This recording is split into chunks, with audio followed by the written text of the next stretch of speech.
Isinilang na nga ni Christine Hermosa ang kanilang bunsong anak ni Oyoboy Soto. Ito nga ang ika-6 na anak ni Christine Hermosa at Oyo.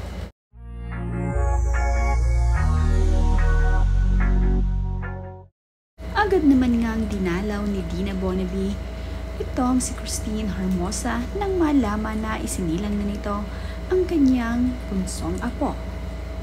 Ayon nga dito kay Dina Bonaby, sa kanyang ibinahaging larawan ay, "And just like that, I am happy, Grandma, for the 9th time. Thank you, Lord, for granting a safe delivery for Tim and for bringing another healthy grandchild, Isaiah Timothy, into our family. To God be the glory." Pinangalanan nga ni Oyo at Christine Hermosa na Isaiah Timothy ang kanilang ika-6 na anak. Kitang-kita naman sa mga mukha ni Dina Bonaby kung gaano ka-excited itong si Dina na makita ang kanyang bunsong apo.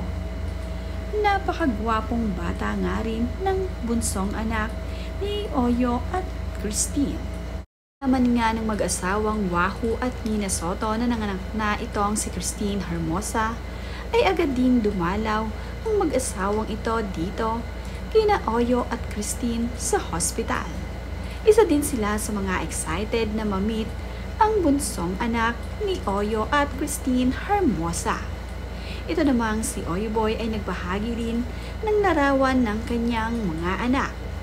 Kompleto na nga ang kanyang 6 na anak sa kanyang larawang ibinahagi.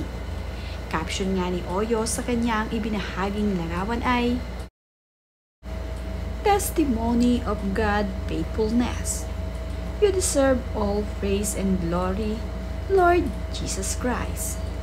Isaiah Timothy 9:3-24.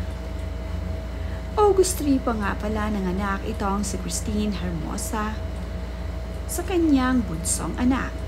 Ngayon nga lamang nagbahagi ng larawan itong si Oyo at itong si Dina Bonaby.